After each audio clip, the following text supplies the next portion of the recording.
Hello friends, स्वागत है आपका BK2Z में।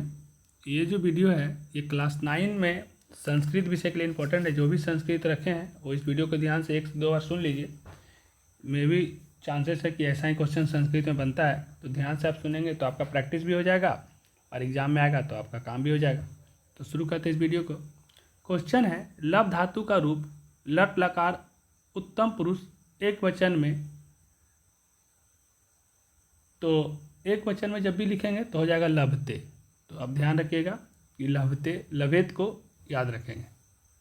और पंच धातु का रूप अगर प्रथम पुरुष में करेंगे तो पंच धातु को अगर प्रथम पुरुष में करते हैं, देखिए उत्तम पुरुष का एक वचन में करेंगे तो लभते हो जाएगा, लभ का लभेत हो जाएगा। और पंच धातु का रूप अगर प्रथम पुरुष में करेंगे तो उसमें हो जाएगा क्या कि प्रथम पुरुष में करेंगे तो पचती हो जाएगा। क्या हो जाएगा? पचती। ऑप्शन को खाली जो हरा कलर से लिखा हुआ उसको ध्यान से रखिएगा तो याद रहेगा। पवन में कौन सा संधि है? तो पवन में अयादि संधि है और ए जोड़ आ दे देगा तो ए हो जाएगा। ए में यह आधा वाला ए लगा दीजिएगा। अष्टध्यायी कौन सा समास का उदाहरण है? तो अष्टध्यायी जो है द्विगु समास का उदाहरण है। पंचतंत्रम का समास विग्रह, पंचतंत्रम का अगर हम समास विग्रह करेंगे तो हो जाएगा पंचाना तंत्राना समहारा समहार। पंचतंत्र का समास विग्रह करें तो याद रखिएगा पंचाना तंत्राना समहार समहारा।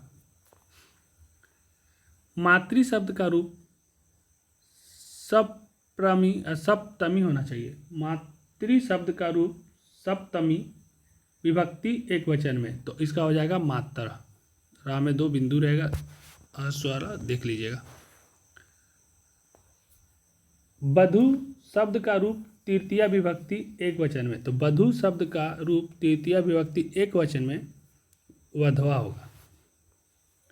नेक्स्ट है, अभाग्यता में उपसर्ग है, तो अभाग्यता में अभी जोड़ भाग्यता, तो अभी होगा उपसर्ग इसका जो सबसे पहले लगते हैं।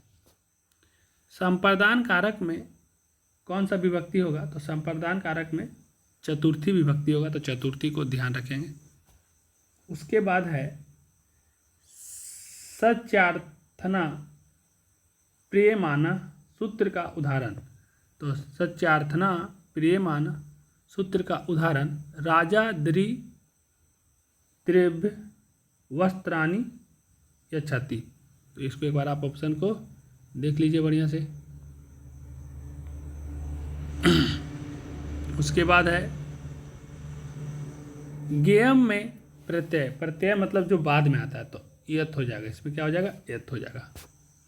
और है पठित्यम में प्रत्यय, तो इसमें हो जाएगा मतुप। उचित पद, तो उचित पद अगर आप ढूंढिएगा तो सरस्वतीम, सरस्वती माँ में हर्ष लगा देंगे ये वाला, नमः, सरस्वती माँ नमः। और एक है बालकने, तो फलम खादी तानी, तो बालक जो लोग हैं वो क्या खा रहे हैं? फल, तो फलम हो जाएगा, फलम में हर्ष लगा देंगे। लास्ट इस पेज का लास्ट है कि स्वयं ना खादंती फलानी वृक्षा, मतलब वृक्ष जो है स्वयं फल नहीं खाती है। उसके बाद है,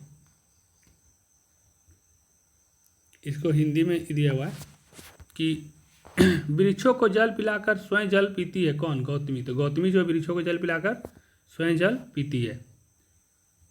उसके बाद है ईरा, ईरा विश्वेशम भुवनाथ जयते, तो वहाँ पर भुवनाथ को याद रखेंगे। फिर भाई सप्रिय चारुत्रम वसंते, तो सर्वप्रिय चारुत्रम वसंते। संस्कृत साहित्य पर्यावरणस्य चर्चा अस्ति, तो कस्य, क्या लिखेंगे? कस्य। अहंस पद का अर्थ, अहंस यानी पाप होता है, अहंस का अर्थ का क्या है? पाप। सूर्य तापित ज्येष्ठ मासा मध्य वान भट्टे वर्णित, किसके द्वारा वर्णित किया गया है? वान भट्ट के द्वारा। विद्या से उत्तम, अगर विद्या से उत्तम पूछा जाए तो विद्या से उत्तम है बुद्धि, क्योंकि विद्या कितना भी रहे लेकिन बुद्धि नहीं रहेगा तो विद्या फिर कोई काम का नहीं आता, इसलिए बुद्धि विद्या से उत्तम है। बहुत लोगों के पास बुद्धि रहता है, विद्या कम भी रहता है, तो बहुत कुछ कर लेते हैं।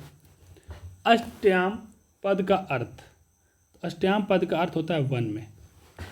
किसी गांव में 4 युवक रहते थे, और जो 4 युवक थे तो उसमें चौथा युवक ब्रिज से उतर करके घर गया था, ये ध्यान रखिएगा।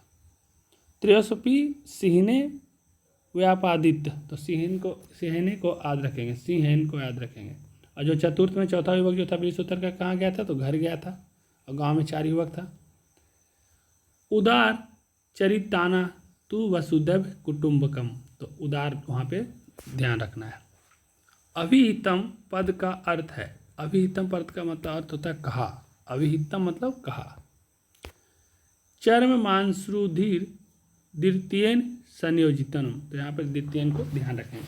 संस्कृत मेरा सब्जेक्ट है नहीं, लेकिन मैंने कोशिश किया है, इसमें थोड़ा मोड़ा मिस्टेक हो जाएगा तो आप अपने से ठीक कर लीजिएगा।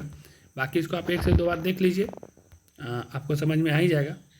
और मैं भी उम्मीद है कि इतना के अंदर में क्वेश्चन आना चाहिए। अच्छा लगेगा तो लाइक शेयर और सब्सक्राइब कर लीजिएगा जो नहीं किए हैं। बाकी एग्ज़ाम के बाद कमेंट करिएगा कि इसके बाद कौन सा सब्जेक्ट है आपका। धन्यवाद।